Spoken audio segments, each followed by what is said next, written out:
Hey guys, what is going on? This is Larknok1/AKDYaddict, and it has been nearly a week since my last upload, despite my self-proclaimed upload schedule, so I sort of wanted to explain myself. It's not the first time it's happened, but my family has had yet another small emergency, and well, you can understand why I'd lose all my motivation after something like that.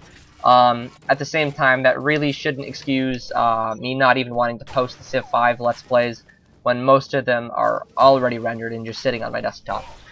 So here's what I'm going to do today. Instead of the planned Sunday upload, what I'm going to do is I'm going to upload a Conduit 2 gameplay, and clearly this is the Conduit 2 upload. And on top of that, you can expect another Civ 5 Let's Play uploaded soon after this video goes up. And then on Monday, which is tomorrow, you can expect the upload schedule to return to normal. And I will try my best to maintain this schedule this upcoming week. So without further ado, let us begin today's actual commentary, the normal way we begin it. So you guys are watching a 30 kills and 2 deaths shared stock match on Crash Site, which first of all is impressive because shared stock is out of 35 kills. Let's just get that right out of the way immediately. And this has got to be one of the most action-packed gameplays I've ever gotten. Now I've gotten higher kill gameplays, sure, but this one takes the cake for action. Now, I don't know if I've ever told you guys anything about how I select the gameplays to do commentaries for, but oftentimes one of the most important things I look for is the number of kills I get per minute of the gameplay. And what's crazy about this clip, absolutely insane, is that the kills per minute, also known as the KPM, is above 4.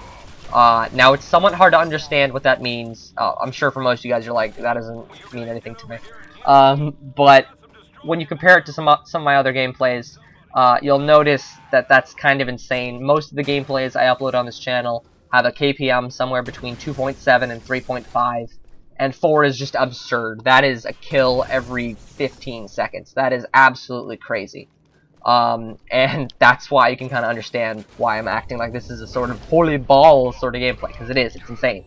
Now that I'm done bragging about the gameplay, it's time to talk about the topic for today, and that is English teachers.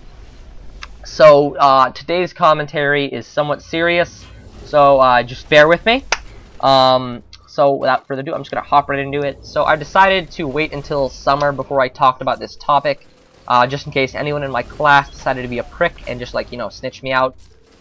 Anyways, I've got a bone to pick with English teachers, and the problem with them, and not all of them, I've definitely had some good ones, but certainly a lot of them, is that they get into the business of teaching English, or hell, whatever the native language of where any one of you guys lives, because they want to be able to give their opinion on texts, like novels and plays, unconditionally. A lot of them just thrive on being able to share their opinions and their ways of thinking, and, you know, the worst thing is, when you're stuck with this kind of teacher, you know goddamn right, just like flat down truth. That you have to reciprocate exactly what they tell you in class about what they think the text means in order to write an essay that'll get an A. Different interpretations are, more or less, not allowed by some of these teachers. I've had some teachers that are up for different interpretations, and I'll be talking about that a little later, and I'll be talking about that whole general idea. On the other end of the spectrum, you get English teachers that don't really give a rat's ass about content, and grade solely on grammar and being able to format your essays correctly. And now, we all know that's not the right way to teach English either. You know, to get an understanding of how the teacher should be teaching, you have to take a bird's eye view of the whole situation and just think, what is the teacher's main goal? What is that one thing that they're trying to get to, that everything else, all the analysis and the essays and the Socratic seminars and all the other bullcrap they make you do, is just a small part of? And I'll tell you exactly what that is. What they're supposed to be teaching you, first and foremost, is the ability to convey whatever opinion you have in an educated and argumentative fashion through a mastery of English or whatever other language you may be taught. The problem lies therein with the fact that a lot of teachers, especially the one I just had, try, instead of teaching you how to be argumentative compelling, they try to change your opinion because the opinion alone isn't compelling, to them at least. And, you know, the basis of grading should be, has the student made the effort and successfully been able to convey his or her opinion in an argumentative fashion? My teacher and many others run into one huge problem here. They have strong opinions. They take their work extremely seriously. They take whatever texts are being read in class extremely seriously. And as a result, it comes to no surprise at all that when a student writes an essay arguing one thing over another and the teacher disagrees because of his or her strong opinion, the student can prepare himself for a C to B at best on that essay. So here comes my concluding statement that sums up everything I think about English teachers. You know, students with weak opinions, they do incredibly well in classes with teachers of strong opinions. Because the student's opinion basically just like takes the shape of the teacher's. They just like kind of give into the will of the teacher. And the teacher loves that.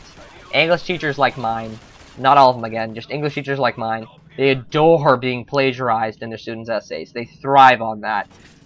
They love to see their words that they say in class just show up on the paper.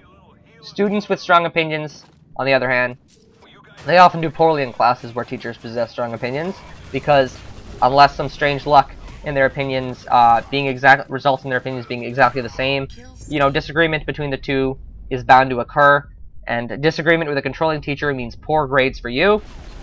However, if your teacher is in possession of a weak opinion or does not necessarily share their opinion before the students do, the tables are turned. Strong opinionated students do well in the class, and weakly opinionated students do poorly. And that's really the goal of the class, isn't it? To reward being argumentative and compelling, to teach you to do that. So really, in conclusion, if you want to teach English, you damn well better be doing it because you're truly and genuinely interested in seeing students develop their thoughts and opinions, and not just because you want to talk about your opinion. You know, and that's why I think I'd make a shit English teacher. Anyways, guys, I hope you guys enjoyed the gameplay and commentary. If you liked this video, like it up. If you liked it a lot, why not favorite it? Leave a comment if you want to talk about anything. And as always, guys, subscribe for more. That's pretty much it for today, and I will see you guys later, and peace! That one is for you, Marzo.